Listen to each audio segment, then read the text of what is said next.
Que a graça do nosso Senhor Jesus Cristo, o amor de Deus, o Pai, e a comunhão do Espírito Santo estejam conosco neste momento de reflexão. Amém. Todos nós estamos acostumados a olhar o prazo de validade dos alimentos na prateleira do mercado. Se esses já passaram do prazo, nós não compramos. Ou em casa, então, quando os temos, nós não os consumimos por causa do risco de intoxicação. Isso é porque o produto não serve mais para ser consumido. Às vezes a gente olha assim, mas ainda dá para comer. Só passou um mês do prato. Mas ainda há o risco.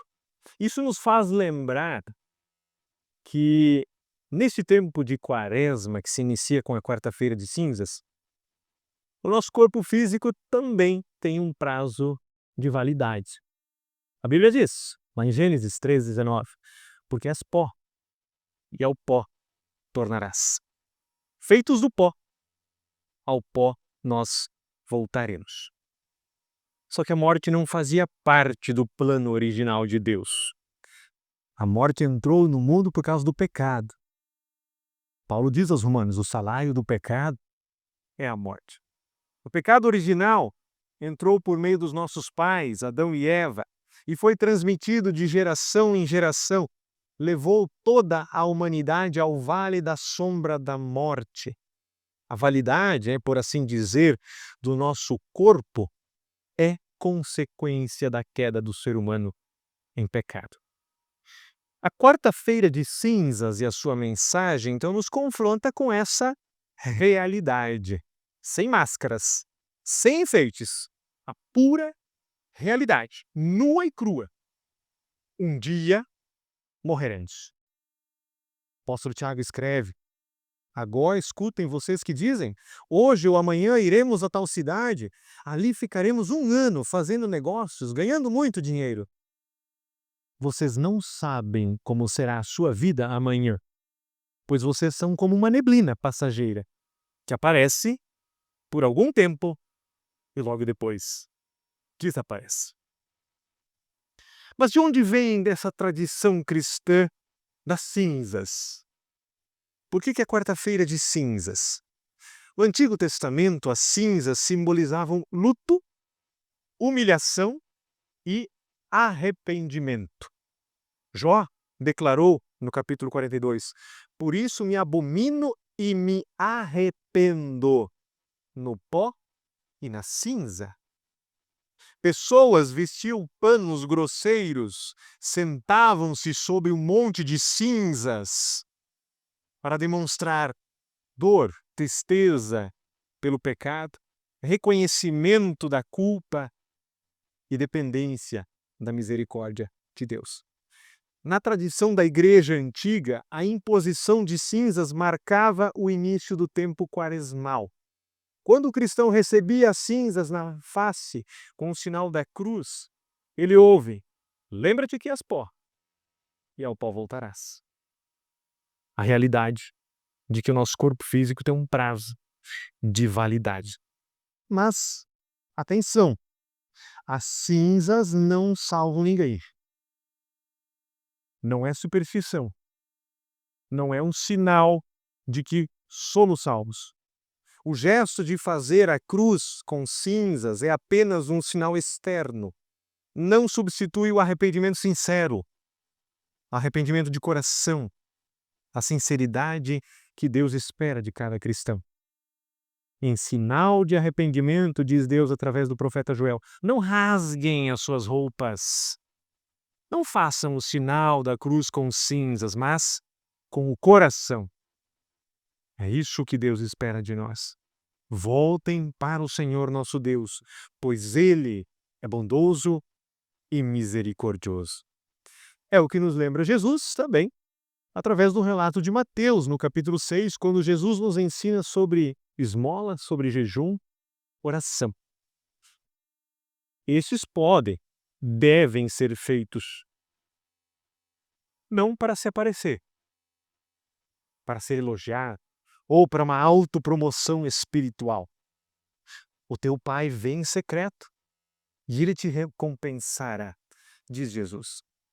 A penitência verdadeira não é um teatro religioso ou uma autopromoção espiritual, uma religiosidade exibida.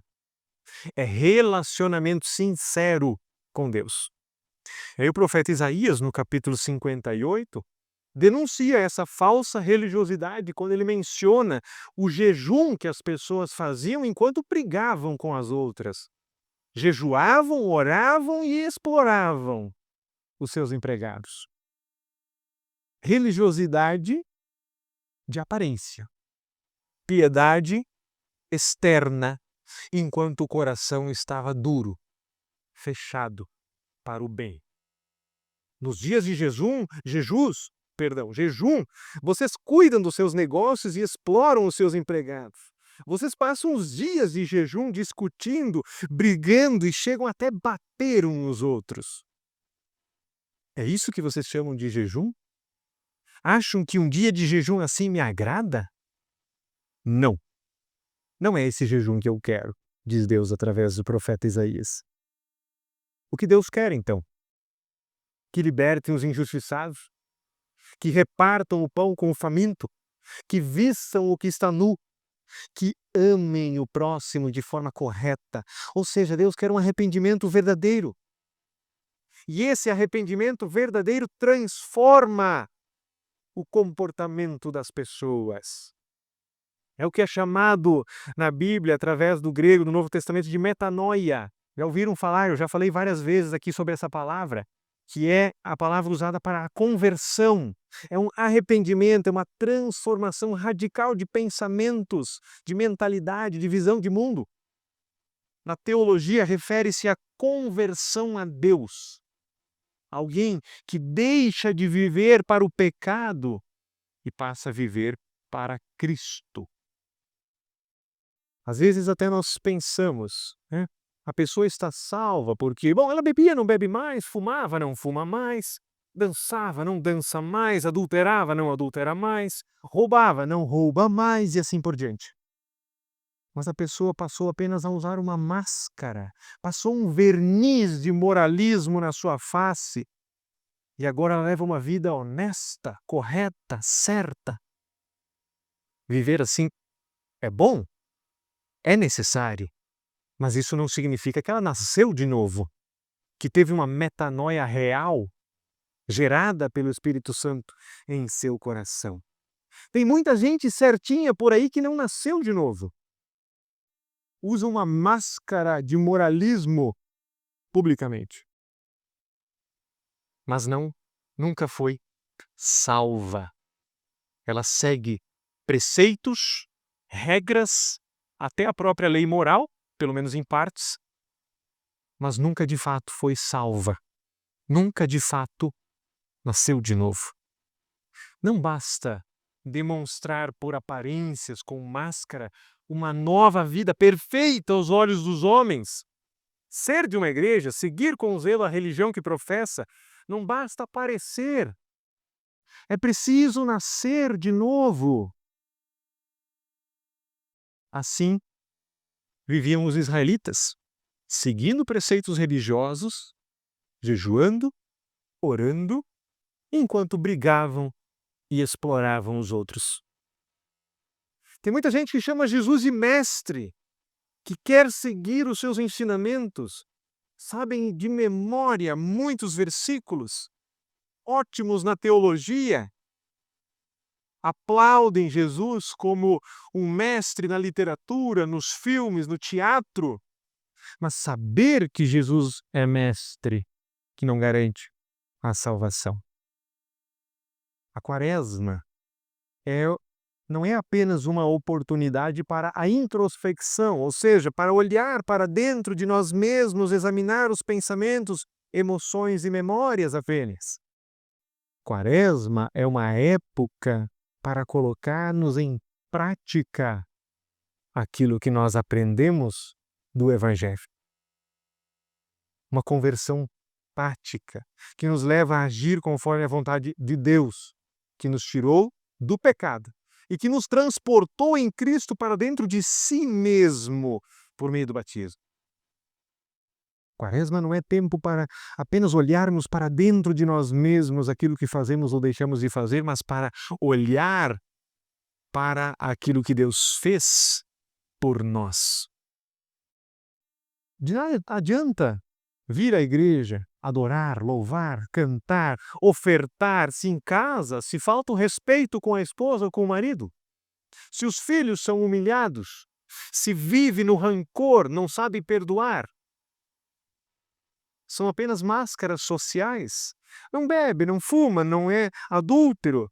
Vive em igreja, mas guarda ressentimento. É vaidoso, se sente superior aos outros. Máscaras sociais um dia cara. Mas a verdadeira conversão a Deus, essa permanece. Porque é o próprio Espírito Santo agindo em nós. Por isso o salmista diz: mantém em nós o seu Espírito, nos dê um coração reto. Por que falamos tanto de arrependimento?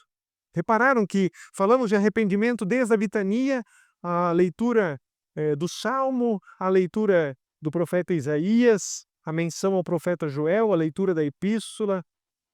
Por que falamos tanto de arrependimento?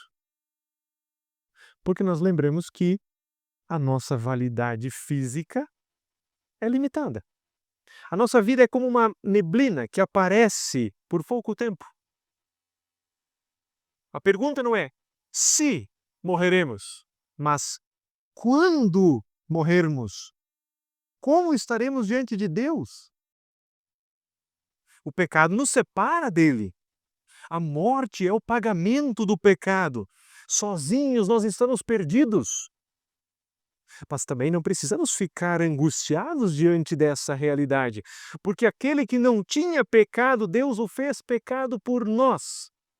Ou como nos traduz a NTLH, as Bíblias que nós usamos aqui, em Cristo não havia pecado, mas Deus colocou sobre Cristo a culpa dos nossos pecados, para que nós, em união com Ele, vivamos de acordo com a vontade de Deus. Na cruz, Cristo assume a nossa culpa, sofre o nosso castigo, a morte que nós deveríamos sofrer. A validade do corpo termina com a morte física, mas para o que crê em Cristo, a vida não termina ali, na morte do corpo. Diz Jesus: quem crê em mim, ainda que morra, viverá. A morte do cristão não é o ponto final. É passagem. É porta aberta para a vida eterna com Deus. Quarta-feira de cinzas nos lembra que somos pó. Somos pecadores. Precisamos de perdão. Mas também nos lembra que há graça, há cruz, há redenção, há ressurreição. Receber as cinzas na face em forma de cruz nos remete a essa nossa nova identidade em Cristo, que nos lembra que, ainda que o nosso corpo morra pelo batismo, pela palavra, por meio da fé, recebemos a vida eterna. Não é o ato de jejuar, não é a caridade ou as boas obras que me salvarão. Eu não posso salvar a mim mesmo. Mas olhamos para a cruz e confessamos: Cristo já fez por mim o que eu não podia fazer. Lutero tem uma frase muito interessante que ele diz assim: quando eu olho para mim, não vejo como me salvar. Mas quando eu olho para Cristo, não vejo como me perder. Quarta-feira de cinzas e quaresma não é sobre como eu me pareço externamente diante das outras pessoas com as minhas boas ações, mas diante daquilo que Cristo fez em minha vida. As falsas aparências não me transformam em filho de Deus. Apenas o coração arrependido, sinceramente. Perdoados dos pecados, renascidos da água e do Espírito Santo para uma nova vida. Do pó viemos, ao pó voltaremos.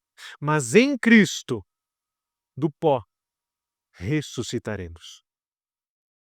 Que o Espírito Santo, que habita em nosso coração, nos levando ao sincero arrependimento, permaneça em nós, nos dando um espírito reto.